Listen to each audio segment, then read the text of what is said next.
Impondremos un completo asedio en Gaza. No habrá electricidad, ni comida, ni agua, ni combustible. En octubre de 2023, el ministro de Defensa israelí Yoav Gallant dejó claro que la operación militar que acababa de empezar su país en Gaza sería larga e implacable.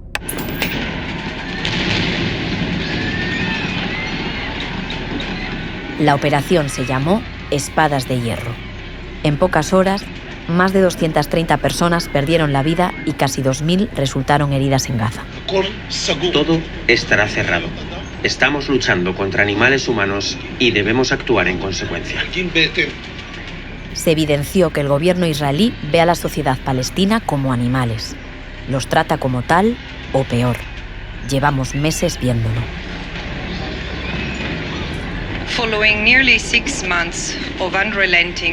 Tras casi 6 meses de implacable asalto israelí a la Gaza ocupada, es mi solemne deber informar sobre lo peor de lo que es capaz la humanidad y presentar mi hallazgo: la anatomía de un genocidio.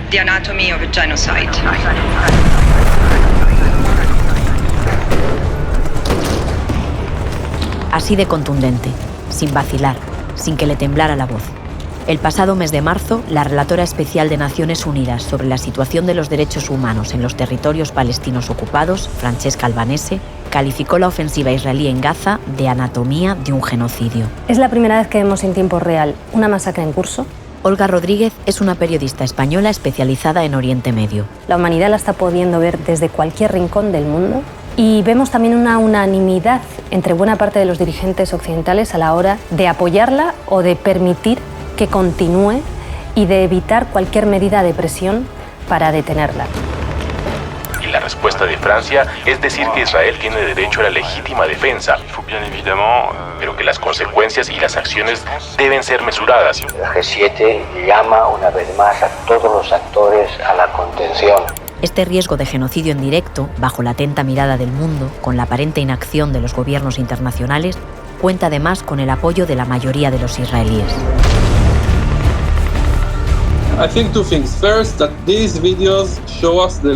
Está muy claro que nos olvidamos por completo de que al otro lado de la cámara no hay un lugar vacío. Es un lugar lleno de seres humanos cuyas vidas están siendo destruidas. Ori Gibati es israelí. Tiene 32 años. Hace más de una década sirvió como soldado en el ejército de su país. Lo que se encontró no era lo que esperaba. Me siento traicionado por mi propio país. Hoy se avergüenza de lo que ve. La demonización de los palestinos es hoy más alta que nunca. Aquí ha habido desde el primer día un proceso de deshumanización de la población palestina y, por lo tanto, todos merecen ser bombardeados. Sin esa deshumanización de la población palestina, esto tampoco se habría producido. Asistimos en tiempo real a cómo en nombre de la seguridad de Israel se bombardea indiscriminadamente a cientos de miles de familias palestinas. Se atacan hospitales y se impide que entre comida para alimentar a los más de 2 millones de habitantes de Gaza. ¿Cómo podemos justificar que se ponga a millones de personas en tiendas de campaña, sin agua, sin comida, sin casi permitir que les llegue ayuda humanitaria? ¿Me va a hacer esto sentir más seguro? Yo, como israelí, creo que no. Por supuesto que no. Así que todas estas políticas se basan más en la venganza y en el populismo que en objetivos estratégicos reales y legítimos. Si tuviéramos un gobierno en Israel que realmente se preocupara por el pueblo más que por sí mismo, la situación sería diferente. Pero no lo es. A la hora de grabar este episodio, más de 34.000 civiles palestinos han muerto por los ataques de Israel, muchos de ellos niños y niñas, en lo que llaman guerra contra Hamás. Cuando escuches este capítulo, esas cifras estarán desactualizadas. Lamentablemente, serán muchos más.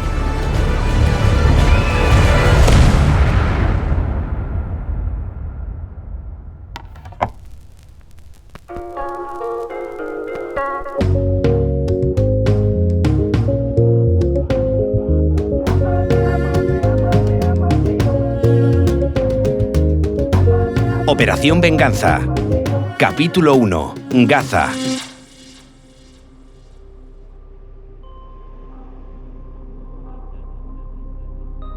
Hola, soy Sara Cuesta, periodista, y esto es ¿Quién dijo miedo?, el podcast de Amnistía Internacional en el que contamos historias de lucha y activismo en el mundo. Hemos escuchado a Ori, un exmilitar israelí que vive en Tel Aviv. Lo hace con su pareja, Tamara, que trabaja en la Asociación por los Derechos Civiles en Israel, una ONG que defiende los derechos humanos y libertades civiles en Israel y en los territorios palestinos ocupados. Ambos tienen un bebé de casi 2 años.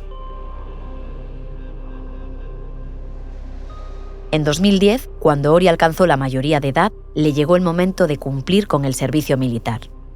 En Israel es obligatorio tanto para hombres como para mujeres.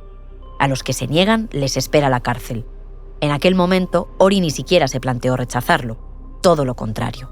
Había crecido con la idea omnipresente en Israel de que formar parte del ejército era un honor. En los 3 años que duró su servicio, para Ori no lo fue. Nuestra misión era que los palestinos sintieran que no podían levantar cabeza. ¿Y eso qué implica? Implica que necesitamos pasar a formar parte de su día a día. Para mí, eso fue lo más impactante. El hecho de que nos enviaran básicamente para asegurar que nos convirtiéramos en parte de sus vidas diarias. Por ejemplo, patrullando constantemente en las aldeas palestinas, que es algo completamente diferente a lo que yo siempre pensé que haría, que eran misiones para proteger a mi país, a mi familia y a mis amigos. Comprender eso fue algo enorme. Para llegar hasta ahí y comprender todo, el camino suele ser largo. Ori no lo hizo hasta 2016, cuando estando en la reserva fue de nuevo enviado a los territorios palestinos ocupados a servir durante un mes. El hecho de que en realidad operásemos contra toda la población y no contra objetivos específicos fue una de las claves que me ayudó a comprender esta realidad, a desarrollar mi pensamiento político y a entender la situación que me ha llevado hasta donde estoy hoy. En 2017, Ori se unió a Breaking the Silence. Este colectivo de 1.400 exmilitares israelíes lleva años acusando con sus testimonios en primera persona al ejército de su país de cometer el crimen de apartheid. Ori es hoy director de incidencia política en la ONG. Cuando echa la vista atrás, las emociones se mezclan. Me siento traicionado por mi propio país. Siento que me mintieron toda mi vida. No es solo un sentimiento, es una realidad. Me mintieron toda mi vida sobre lo que estaba haciendo. Y también me siento muy responsable, porque yo tomé parte activa controlando a los palestinos. Así que me siento responsable por haber hecho algo así, y también siento vergüenza por lo que les estamos haciendo a los palestinos. Es vergonzoso, es injusto, es inmoral.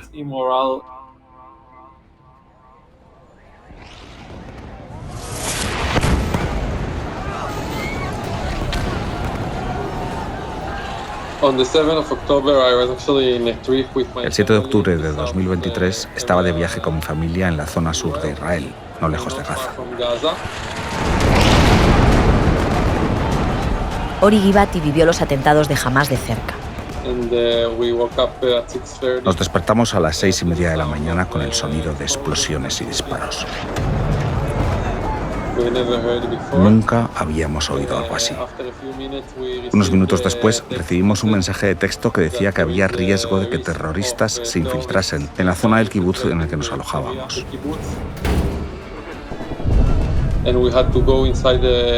Tuvimos que escondernos en un refugio antibombas durante unas 7 horas con nuestro bebé y algunos amigos que estaban con nosotros.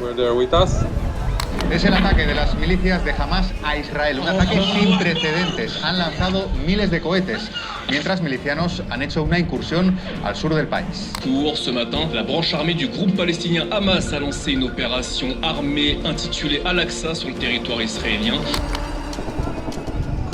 Los terroristas que más cerca estaban de nosotros estaban a 7 kilómetros de distancia, así que no muy lejos. Pero por suerte no llegaron a donde nos escondíamos. Los militantes de Hamás atacaron también a los asistentes a un festival de música electrónica en el desierto, en donde autoridades reportaron al menos 260 muertos. Hamas says it's fired thousands of rockets into Israel. At least 40 Israelis are dead and hundreds more wounded. Y las sirenas no han dejado de sonar. Aumentan las víctimas. Según Israel, hay al menos unos 40 muertos y más de 700 heridos israelíes. It represents the biggest loss of life in a single day in Israeli history. Miembros de Hamás y otros grupos armados palestinos de la Franja de Gaza sitiada atacaron por sorpresa a Israel. lanzaron miles de cohetes hacia el sur del país. Tras cruzar la frontera ultravigilada de Gaza, asesinaron brutalmente a más de 1.200 personas, la mayoría civiles.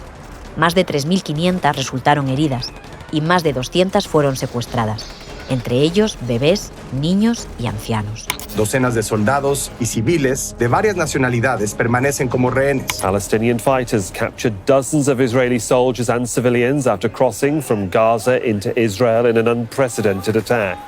Aquel 7 de octubre de 2023 marcó un antes y un después en la historia de Israel y Palestina.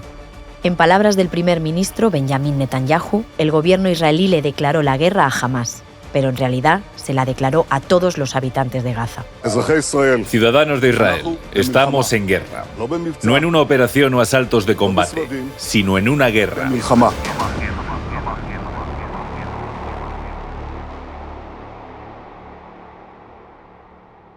Escondido junto a su familia en aquel refugio bajo el estruendo de las bombas, Ori Gibati se sentía completamente vulnerable.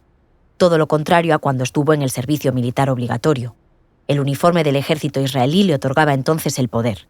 Fuera ya de él, desarmado y de vacaciones, se sentía completamente desprotegido. Pasamos el día sin creer lo que estaba pasando.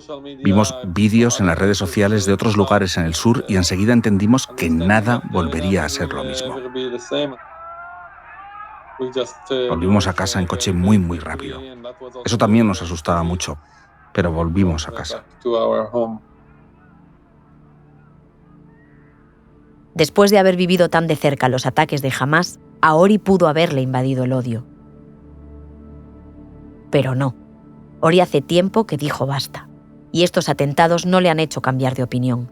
No cree en el ojo por ojo que predica su gobierno. Ese día estaba muy claro que nada sería igual a partir de ese momento, que la reacción sería muy dura. Podría ser una buena razón para una reacción muy dura. Pero también sabemos que el gobierno no actuaría para crear un futuro más seguro, sino que actuaría desde la venganza, que sigue siendo lo que les guía hoy. Un sentimiento de venganza y no un sentimiento de cómo crear un futuro más seguro. Los atroces crímenes cometidos por Hamás el 7 de octubre de 2023 cogieron por sorpresa a todo el mundo. También a Ori Gibati. Nadie los esperaba. Los escalofriantes vídeos que poblaron Internet grabados por los propios miembros de Hamás son pruebas de su atrocidad. Esa a la que Israel respondió de forma desproporcionada. Solo aquellos que conocen bien el conflicto entre Israel y Palestina saben que todo esto no viene de la nada. Creo que es el resultado inevitable de décadas de ocupación y de una guerra que era bastante insostenible de mantener. Sofía Goodfriend es una investigadora estadounidense especializada en vigilancia, inteligencia artificial y derechos digitales. Actualmente vive en Jerusalén. Creo que las autoridades israelíes pensaron durante décadas y décadas que podían gestionar el conflicto y mantener este statu quo bastante tenue. Y lo que hemos visto es que eso era realmente imposible. Décadas de bloqueo, de ocupación, de un régimen legalizado de apartheid en Cisjordania, no lograron mejorar la seguridad israelí y en realidad produjeron más guerra y más destrucción. Y ese ciclo simplemente continuará. Estoy pensando como israelí. Tenemos un gran problema con nuestra sociedad hoy en día en términos de racismo. Tenemos que entender que sin intervención internacional, una poderosa, fuerte y efectiva intervención diplomática, nunca tendremos incentivos suficientes para acabar con la ocupación. Porque en este momento, creo que el 7 de octubre fue un ejemplo terrible de que no podemos continuar con la ocupación y pensar como si nunca nos fuera a perjudicar. Y en este momento, todavía los israelíes sienten que podemos seguir haciendo esto, o muchos israelíes sienten que estamos haciendo esto sin pagar ningún precio. Los ataques de Hamás provocaron un auténtico estado de shock en Israel. El país nunca antes se había sentido tan vulnerable, como Ori ese día en aquel refugio junto a su familia. Pero mientras el soldado se mantuvo firme en su rechazo a la violencia, el gobierno israelí respondió con aún más violencia contra toda la población de Gaza, 2 millones de personas, en su mayoría mujeres y niños. El nivel de la potencia de los bombardeos que están cayendo sobre Gaza, arrojados por el ejército israelí, es incomparable. La única comparación que podríamos establecer, al principio, yo pensaba en los bombardeos sobre Irak, que de hecho fueron bautizados por Bush como Operación Destrucción y Pavor o algo así, que fueron de una intensidad brutal, pero esto lo supera con creces. La respuesta de Israel, tanto el bombardeo aéreo como la campaña terrestre en Gaza, parece completamente desproporcionada. Para que esa desproporción y esa violencia tengan lugar, es imprescindible la demonización y deshumanización de los palestinos, algo que, como hemos visto antes, el gobierno israelí lleva años construyendo. Esa deshumanización se evidencia en los vídeos que muchos soldados cuelgan en sus redes, burlándose de sus víctimas en Gaza.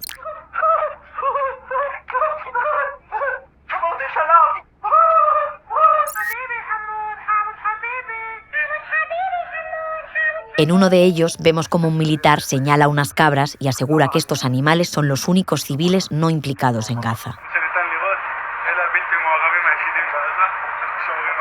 Otros vídeos muestran a soldados entre risas robando los enseres que encuentran en las casas que destruyen.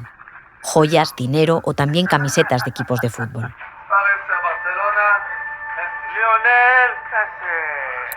Cuando Ori Gibati ve estos vídeos, piensa en que podrían ser sus compañeros. En cómo si él hubiera seguido la estela que le intentaron marcar en el ejército, si no viera a los palestinos como seres humanos como él, y si no hubiera decidido renunciar al ejército, uno de los soldados que realizaría estas burlas podría ser él mismo. Estos vídeos nos muestran los niveles de demonización que existen hoy. Está muy claro que nos olvidamos por completo que al otro lado de la cámara no hay un lugar vacío. Es un lugar lleno de seres humanos cuyas vidas están siendo destruidas. Están siendo privados de las necesidades más básicas. Eso es lo que hay al otro lado de la cámara. Creo que esos vídeos nos muestran claramente que como sociedad nos olvidamos de ellos. La demonización de los palestinos es hoy más alta que nunca.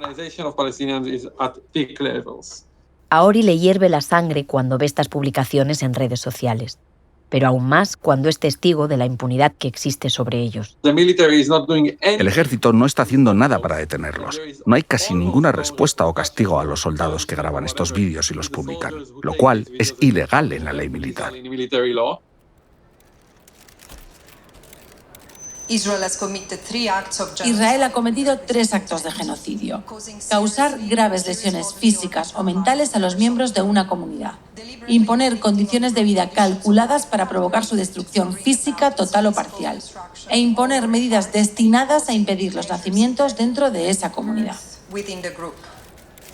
La relatora de Naciones Unidas, Francesca Albanese, tituló su informe sobre la situación en Gaza «Anatomía de un genocidio». En él justifica el porqué de este calificativo. Estos actos de genocidio han estado motivados por un discurso antipalestino que apunta a todo el pueblo de Gaza como enemigo a erradicar o eliminar por la fuerza. Israel ha señalado a la población civil de Gaza como escudos humanos o cómplices terroristas al hacer repetidas afirmaciones que han sido sistemáticamente desacreditadas de que jamás utilizó hospitales como centros de operaciones. Israel parece estar operando bajo la premisa de que si repites una mentira el suficiente número de veces, la gente la creerá.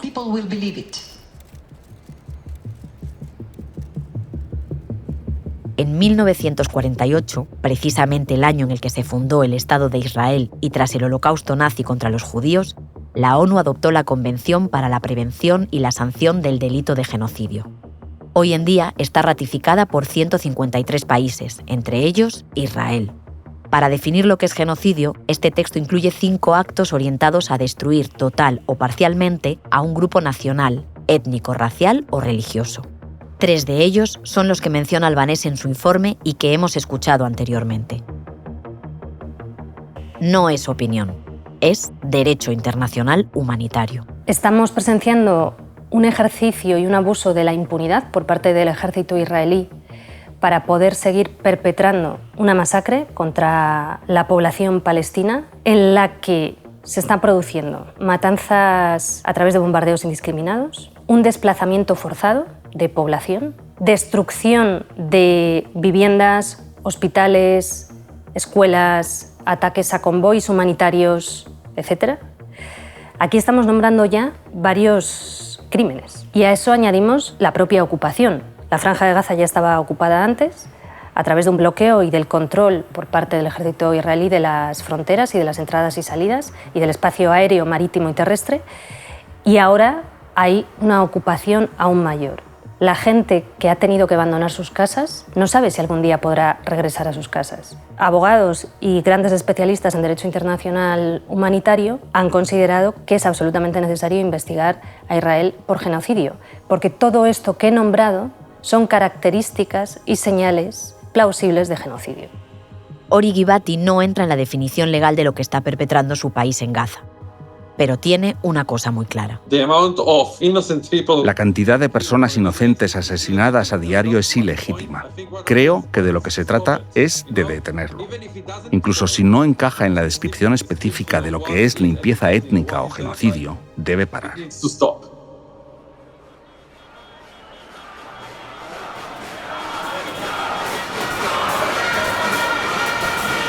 Así sonaban las multitudinarias manifestaciones contra el gobierno israelí antes de los fatídicos ataques de Hamás el 7 de octubre de 2023. Protestaban contra los polémicos planes de reforma judicial del Ejecutivo de extrema derecha. Los ataques lo cambiaron todo. Había protestas masivas contra el gobierno israelí durante los 9 meses antes de la guerra. Benjamin Netanyahu había formado una coalición de políticos de ultraderecha e impulsaba lo que muchos veían como reformas antidemocráticas del aparato judicial de Israel. Fue un momento de movilización social y protestas sin precedentes contra el Ejecutivo. El 7 de octubre fue un trauma nacional inmenso y se puso encima de la mesa la necesidad de invadir Gaza y de causar el mayor estrago posible. Y eso eclipsó cualquier tipo de oposición al gobierno. Tras meses de silencio, las calles israelíes volvieron a rugir contra Benjamin Netanyahu. Nuevo fin de semana de protestas contra el gobierno de Benjamin Netanyahu en varias ciudades de Israel. El sábado los manifestantes exigían elecciones anticipadas en el país. En Tel Aviv y Jerusalén, las familias de los ciudadanos que permanecen rehenes de Hamás en la franja de Gaza volvieron a liderar las protestas. Creo que después del 7 de octubre hubo un amplio apoyo a la guerra entre los israelíes, que no vieron otra manera de responder a lo sucedido que con violencia. Ese apoyo ha continuado siendo bastante fuerte durante muchos meses. Ahora estamos viendo una especie de movimiento en la oposición a Benjamin Netanyahu, en su mayoría de personas que están indignadas con que no hayan logrado traer a los rehenes a casa. Hay un movimiento creciente pidiendo un alto el fuego. Así que cuanto más dure la guerra, sin un verdadero final o estrategia, creo que habrá más oposición a eso. Aún así, creo que según las encuestas, la mayor parte de los israelíes apoyan la continuación de algún tipo de campaña militar en Gaza.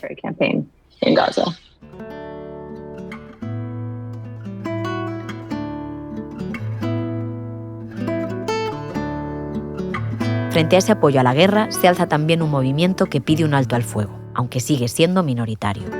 La verdad es que las voces judías y israelíes que están diciendo no en mi nombre y que llevan años criticando la ocupación ilegal y las políticas de apartheid israelí son muy importantes, pero son una minoría. Y además el precio que pagan es muy alto, porque se les estigmatiza, se les criminaliza, se les tergiversa.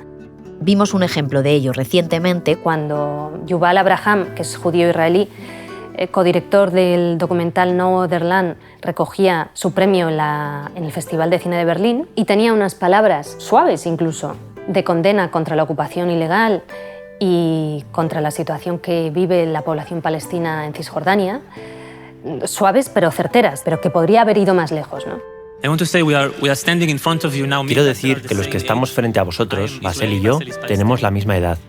Yo soy israelí, Basel es palestino, y en 2 días volveremos a una tierra en la que no somos iguales. Yo vivo bajo una ley civil y Basel bajo una ley militar. Vivimos a 30 minutos el uno del otro, pero yo tengo derecho a voto y Basel no. Yo soy libre de moverme donde quiera en esta tierra. Basel está, como millones de palestinos, encerrado en la Cisjordania ocupada.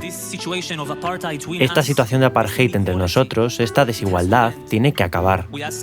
Nos preguntamos cómo podemos cambiar las cosas, acabar con la ocupación, avanzar hacia una solución política. Y realmente no tenemos la respuesta, pero creo que una respuesta es que la gente se levante de verdad. Hay mucha gente poderosa en esta sala. Hay muchos ministros y personas cuyas voces son escuchadas. Tenemos que pedir un alto al fuego. Tenemos que pedir una solución política para poner fin a la ocupación.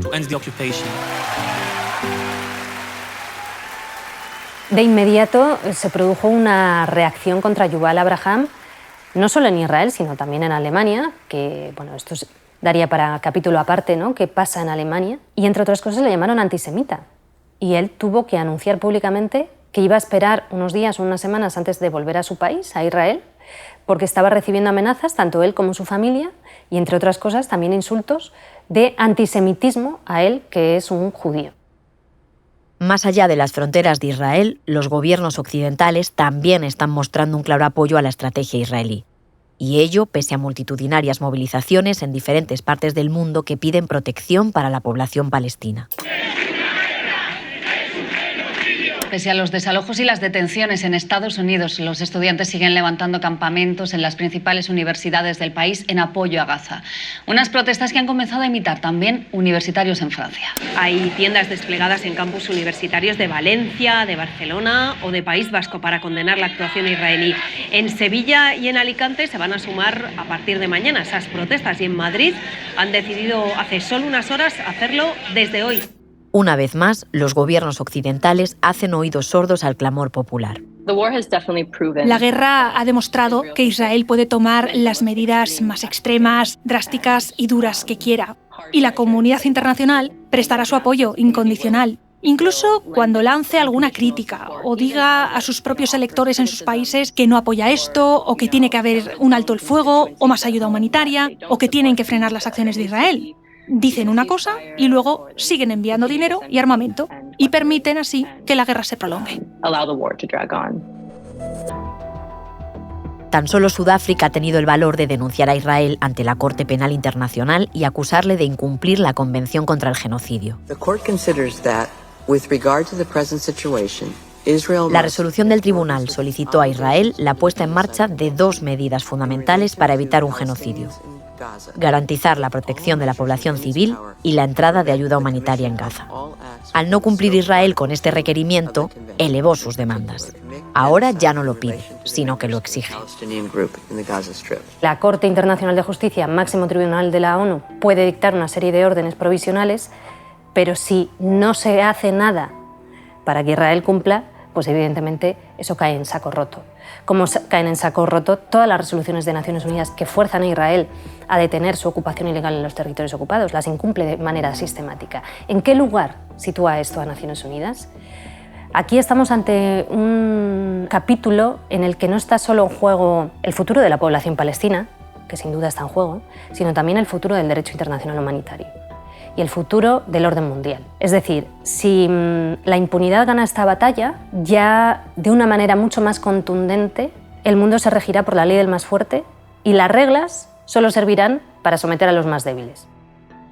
Para Olga Rodríguez, la falta de castigo hacia Israel es el resultado de una clara ausencia de voluntad política. Hay medidas a través de las cuales se puede presionar a Israel. La ruptura provisional de los acuerdos preferenciales, la suspensión temporal de las relaciones comerciales hasta que Israel cumpla con las resoluciones de Naciones Unidas y con el derecho internacional y deje de violar la ley internacional y los derechos humanos.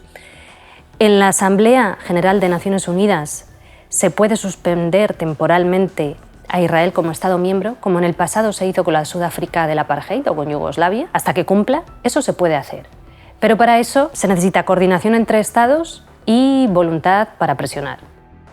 La capacidad de Israel para burlar las resoluciones de Naciones Unidas solo puede explicarse por la relación especial que mantiene con Estados Unidos. El expresidente de Estados Unidos, Jimmy Carter, escribió en un libro que no conocía a ningún parlamentario, a ningún congresista estadounidense que estuviera dispuesto en público a hablar en defensa de los derechos de los palestinos y que la razón era el poder que tiene AIPAC.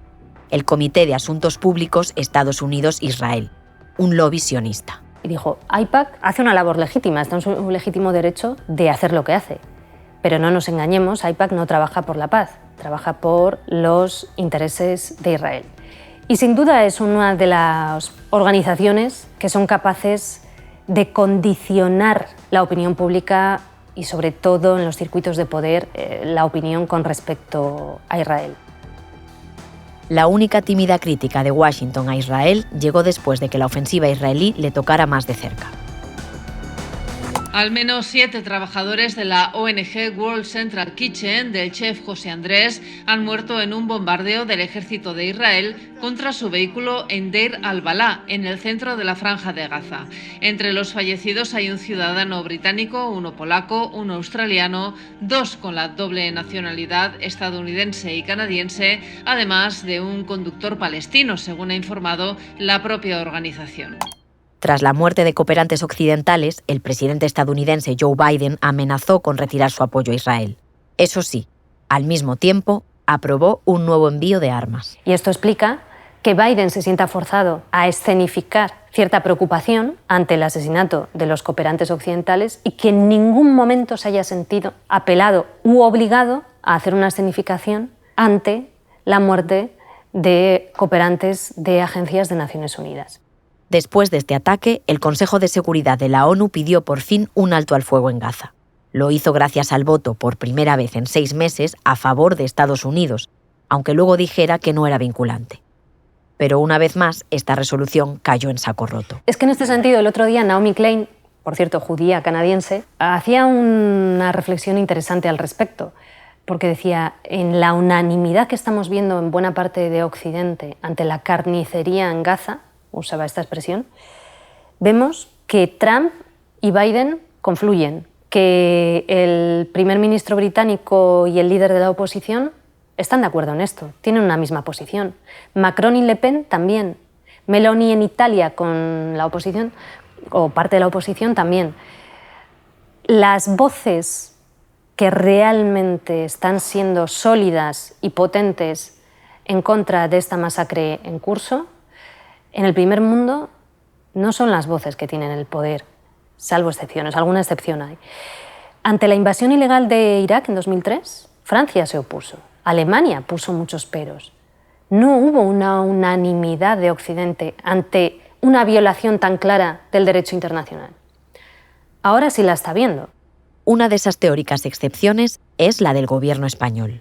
En esta legislatura propondré en las Cortes Generales el reconocimiento al Estado palestino por parte de España. El presidente Pedro Sánchez busca apoyo internacional para reconocer a Palestina como Estado de pleno derecho. Sin embargo, al mismo tiempo y en mitad del conflicto, varios medios de comunicación han denunciado que España le ha seguido vendiendo armas a Israel.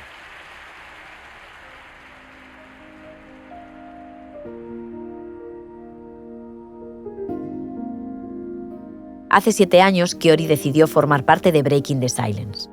Hoy no está ni siquiera en la reserva del ejército. Ha sido oficialmente dado de baja en las Fuerzas Armadas. Tanto él como otros exmilitares israelíes que alzan la voz son presionados por las autoridades de su país. Quieren así silenciar sus ideas. Los palestinos se quedarán aquí, no importa cuántos lo hagan ni lo que hagamos en Gaza. No hay nada que podamos hacer que cambie el hecho de que los palestinos están aquí, en Cisjordania y en Gaza, y que al final hay un 50% de palestinos y un 50% de judíos aproximadamente, incluso en Israel. Así que ese debe ser el primer entendimiento. El segundo tiene que ser que sin igualdad nunca estaremos a salvo, porque cualquier pueblo oprimido resistirá hasta el final. No estoy inventando nada aquí, lo sabemos de 1 millón de otros ejemplos en el pasado. Tenemos que mirar la situación desde un lugar de igualdad y comprender que la única salida es una solución política. Cuando echa la vista atrás, Ori siente vergüenza por haber formado parte de un ejército que viola los derechos humanos y por tener un gobierno que lleva años intentando ganar a base de miedo y violencia lo que debería negociar con diálogo y empatía. Pero una vez asumida esa culpa, Ori tiene claro lo que hacer. Yo ya fui soldado, ya formé parte de la ocupación. Así que para mí, la mejor manera de unirme a la lucha contra la ocupación es hablar de mi experiencia y asumir la responsabilidad al menos de lo que hice. Y aprovecharlo todo para generar un cambio positivo. Para Ori, ese final consiste en andar todos juntos el camino hacia la paz.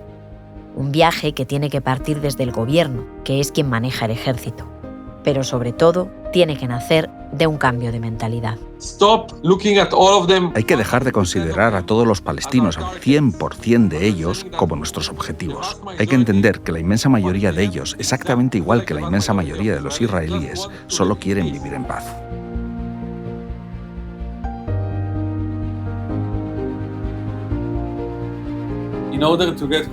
Y para acercarnos a la paz no tenemos que cambiar el sistema, tenemos que cambiar la actitud. Tenemos que entender que los palestinos son iguales a nosotros y merecen los mismos derechos que nosotros, y que cualquier sistema que no se los conceda es inmoral e injusto.